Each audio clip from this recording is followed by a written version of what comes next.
Em meio aos escândalos relacionados ao financiamento da extrema-esquerda pelo mundo através da agência USAID, que está sendo desmantelada pelo governo Trump, o secretário de Estado dos Estados Unidos, Marco Rubio, mostrou em alguns vídeos o tipo de ajuda externa em que os Estados Unidos querem se envolver.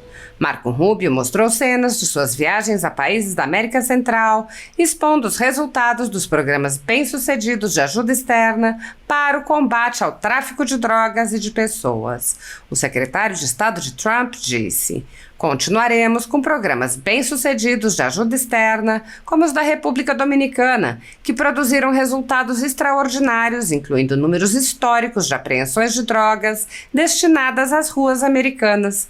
Esta é a nossa cooperação com outras nações em ação, seja trabalhando com a República Dominicana em nossa operação contra drogas e crime, ou continuando nossa missão no Haiti para evitar ondas migratórias descontroladas. Esses são os tipos de programas que tornam a América mais segura e mais forte." Marco Rubio mostrou o avião presidencial do ditador da Venezuela, Nicolás Maduro, e disse: "A apreensão desta aeronave venezuelana, usada para fugir das sanções dos Estados Unidos e lavagem de dinheiro, é um exemplo poderoso da nossa determinação em responsabilizar o regime ilegítimo de Maduro por suas ações ilegais. Com a República Dominicana e nossos parceiros regionais, continuaremos a neutralizar qualquer esquema para fugir das sanções dos Estados Unidos." O secretário também mostrou cenas de sua viagem à Guatemala e disse: "Na Guatemala, enfatizei o tipo de ajuda externa em que a América quer se envolver. Esses programas se alinham com a nossa política externa e interesses nacionais para lidar com o tráfico de drogas e a imigração ilegal. No final de contas, eles nos tornam mais seguros, mais fortes e mais prósperos." Antes de iniciar sua viagem pela América Central, o secretário de Estado explicou os objetivos do governo Trump para todo o hemisfério ocidental. Ele disse: "O hemisfério ocidental foi infelizmente negligenciado ao longo dos últimos anos. Em alguns momentos, muitos dos nossos aliados regionais sentiram que era melhor serem nossos inimigos. Esse não é mais o caso. A liderança americana está de volta e estamos ao lado dos nossos parceiros regionais." Em seu discurso de posse, Marco Rubio disse: "Estamos entrando em uma nova era que tornará o mundo um lugar mais seguro. Temos um presidente que deixou claro que um dos principais objetivos da política externa americana é a promoção da paz. Claro, paz através da força. Paz sempre sem abandonar os nossos valores." O secretário Marco Rubio, enquanto estou me preparando para minha primeira viagem internacional no governo Trump, quero compartilhar brevemente a importância e o momento desta visita. O hemisfério ocidental foi negligenciado ao longo dos últimos anos e, em alguns momentos, nossos aliados regionais acharam que era melhor ser nossos inimigos. Esse não é mais o caso. A liderança americana está de volta e estamos ao lado dos nossos parceiros na região. É aqui que vivemos, é a região que chamamos de lar e é dela que vai depender em grande parte o nosso futuro de prosperidade e segurança. Há muitas oportunidades para colaboração. Nossas prioridades bilaterais podem ajudar a encerrar a era da migração ilegal em massa, impulsionar o crescimento econômico e fortalecer a estabilidade e a segurança regionais. É um momento empolgante para nos engajarmos com nossos aliados na região e eu vou visitar Panamá, El Salvador, Costa Rica, Guatemala e a República Dominicana. O escândalo da USAID vem revelando como o governo esquerdista de Joe Biden financiou esforços pela censura e pela perseguição política contra conservadores em todo o mundo, em especial pelo financiamento da velha imprensa. No Brasil, além de participar diretamente de eventos da USAID, o Tribunal Superior Eleitoral vem promovendo a censura e, em inúmeros casos, impondo medidas cautelares arbitrárias com base unicamente em relatórios e reportagens produzidos por pessoas interessadas que são aceitos como prova sem qualquer questionamento, enquanto os alvos desse tipo de ativismo não são sequer ouvidos e não têm acesso ao devido processo legal. Há quase 6 anos, o ministro Alexandre de Moraes conduz, em segredo de justiça, inquéritos políticos direcionados a seus adversários políticos, em uma espécie de parceria com a velha imprensa e com a extrema esquerda. Matérias, reportagens e relatórios são admitidos como provas sem questionamento, substituindo a ação do Ministério Público e substituindo os próprios fatos, e servem como base para medidas abusivas que incluem prisões políticas, buscas e apreensões, bloqueio de contas, censura de veículos de imprensa, censura de cidadãos e parlamentares, bloqueio de redes sociais, entre muitas outras medidas cautelares inventadas pelo ministro sem qualquer chance de defesa ou acesso ao devido processo legal.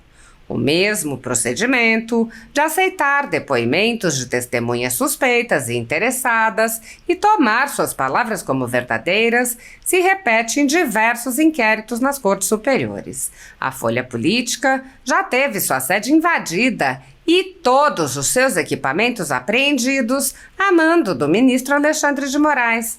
A renda do jornal está sendo confiscada a mando do ministro Luiz Felipe Salomão, ex-corregedor do Tribunal Superior Eleitoral, com aplauso dos ministros Luiz Roberto Barroso, Alexandre de Moraes e Edson Fachin.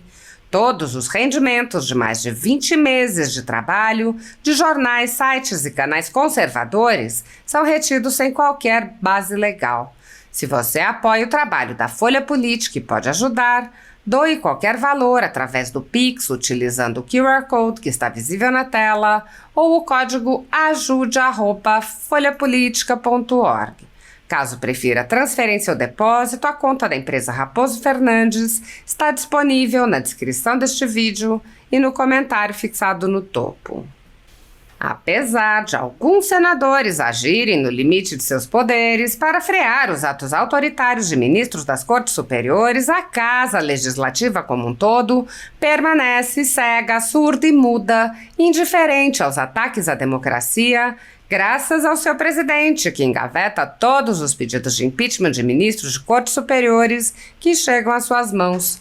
Os senadores há muito tempo têm conhecimento dos inquéritos secretos conduzidos pelo ministro Alexandre de Moraes, utilizando delegados da Polícia Federal escolhidos a dedo para promover uma imensa operação de fishing expedition contra seus adversários políticos. O desrespeito ao devido processo legal e a violação ao sistema acusatório são marcas dos inquéritos políticos conduzidos pelo ministro e já foram denunciados pela ex-procuradora-geral da República, Raquel Dodge, que promoveu o arquivamento do inquérito das fake news, também conhecido como inquérito do fim do mundo, e também por inúmeros juristas, inclusive em livros como Inquérito do Fim do Mundo, Sereis como Deuses, Suprema Desordem, Juristocracia e Estado de Exceção no Brasil.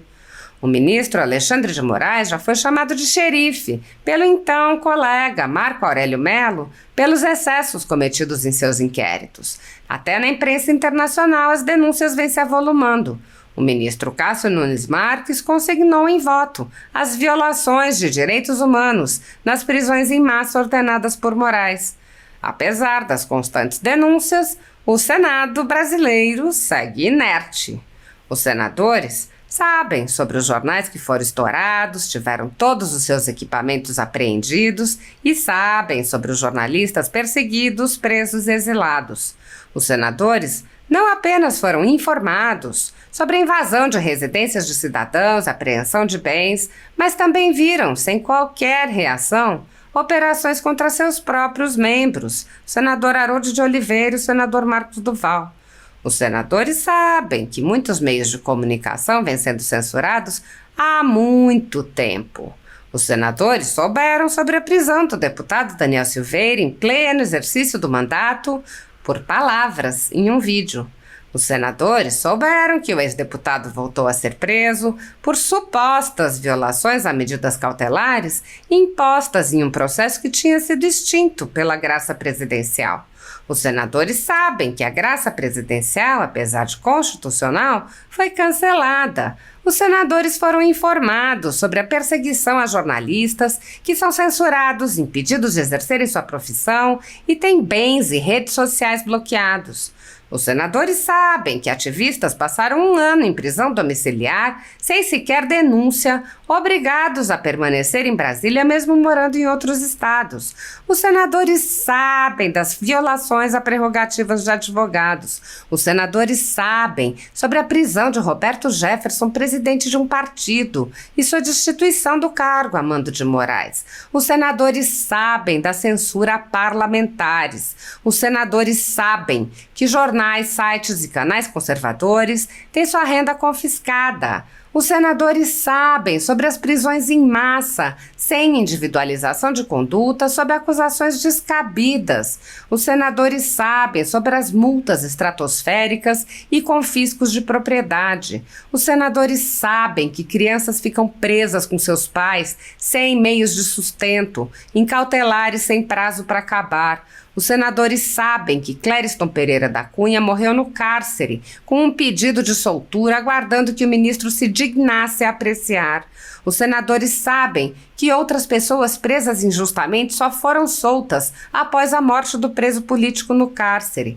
Os senadores sabem que há outros mortos. Os senadores sabem sobre os exilados políticos. Os senadores sabem sobre as condenações absurdas e desproporcionais. Os senadores conhecem muitos outros fatos.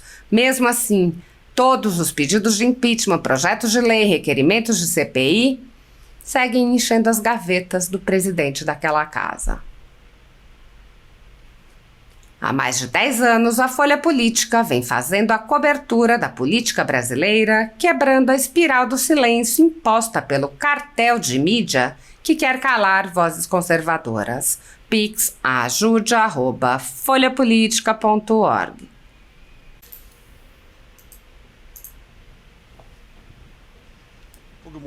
Bom dia a todos, como estamos?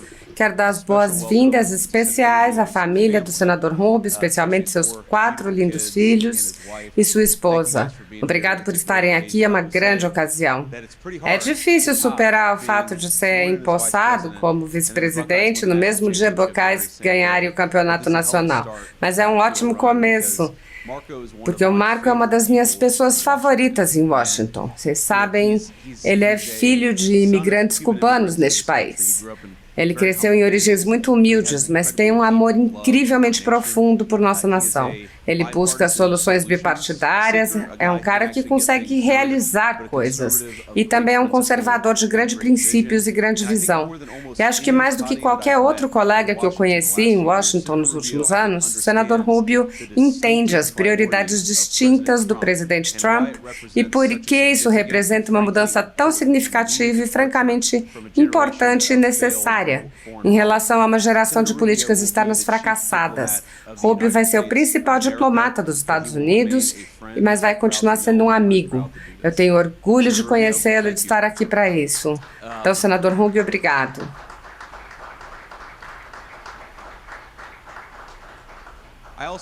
Também quero, é claro, agradecer ao presidente Trump por nomear Rubio e por me dar a minha primeira cerimônia de posse. É a primeira vez que eu faço o juramento de posse de um oficial do governo. Quero agradecer ao senador Jim Risch e sua família por fazer isso fácil. Conseguiram muito rápido, 99-0, né? Acho que eu não chegaria perto de 99-0. Senador Rubio, isso é um grande testemunho do seu serviço. E esse é um novo capítulo, mas acho que você vai sair muito bem. Então, temos que fazer o juramento e depois o senhor vai dizer algumas palavras, certo? Então, levante sua mão direita e repita. Eu, Marco Rubio, juro solenemente que eu vou apoiar e defender a Constituição dos Estados Unidos contra todos os inimigos, estrangeiros e domésticos, que eu manterei verdadeira fé e lealdade a ela, que assumo essa obrigação livremente, sem qualquer reserva mental ou intenção de evasão, e que eu cumprirei bem e fielmente os deveres do cargo no qual estou prestes a ingressar, com a ajuda de Deus. Parabéns, senador.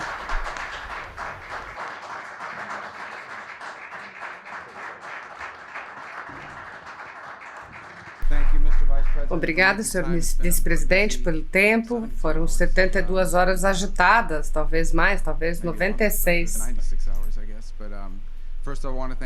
Mas primeiro eu quero agradecer a Jeanette, minha esposa, que tem sido tão solidária. Como o vice-presidente sabe muito bem, é impossível fazer qualquer um desses trabalhos, inclusive no Senado, sem o apoio da nossa família e particularmente dos nossos cônjuges. Então, obrigado por estar ao meu lado em cada passo do caminho. Eu não estaria aqui diante de vocês hoje sem isso. Também estou feliz de todos os meus 4 filhos estejam aqui. O legado mais importante que qualquer um de nós vai deixar para trás. O trabalho mais importante que eu já tive e terei é o de pai e marido. Temos aqui a Amanda, minha mais velha, Daniela, minha segunda, Anthony, nosso terceiro, e depois o Dominic. Estou muito feliz que eles possam ver isso hoje. Quero agradecer ao meu colega senador Risch por estar aqui. Ele fez um ótimo trabalho no comitê que nos trouxe até aqui, mas também tem sido um dos meus amigos mais próximos no Senado dos Estados Unidos.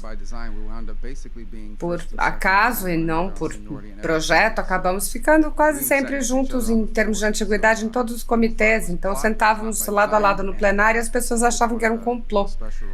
Mas é uma das relações mais especiais que eu estabeleci. E, obviamente, é uma honra estar com o vice-presidente, que eu acredito que vai ser uma pessoa fenomenal, que eu conhecia e admirava e em que confiava antes mesmo de ser eleito para o Senado e que agora vai fazer um trabalho extraordinário.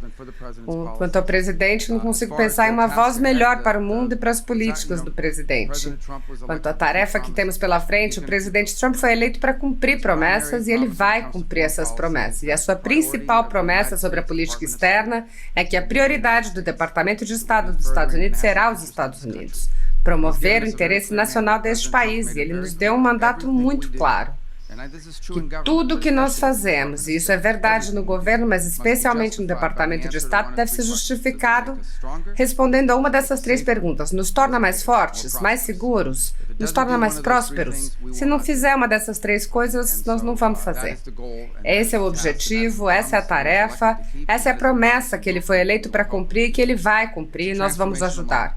É um momento de transformação. Os Estados Unidos, como o presidente Trump apontou ontem à noite, eu acredito profundamente, estão entrando numa nova era que vai tornar o mundo um lugar mais seguro. Temos um presidente que ontem deixou claro em um discurso que um dos principais objetivos da política externa é promover a paz. Claro, paz através da força. Paz sem abandonar nossos valores, mas eu acho extraordinário que isso precise ser dito e não tem sido dito o suficiente. E estamos ansiosos para ser uma parte fundamental para ajudar o presidente a alcançar sua agenda, que ele tem um mandato claro para cumprir. Se puder falar por uns 15 segundos em espanhol, eu sei que muitas pessoas em casa ficariam orgulhosas. Eu quero garantir que eu reconheço isso. Quero agradecer a Deus, a minha família que não está aqui, mas meus pais que vieram a este país em 1956, e o propósito da vida deles foi que nós pudéssemos viver os sonhos que para eles não foram possíveis. Para eles é uma honra incrível que eu seja o secretário de Estado do país mais poderoso e melhor da história de toda a humanidade. É uma grande honra e agradeço ao presidente Trump por essa oportunidade tão excepcional. Eu disse que eu economizei muito mudando para cá.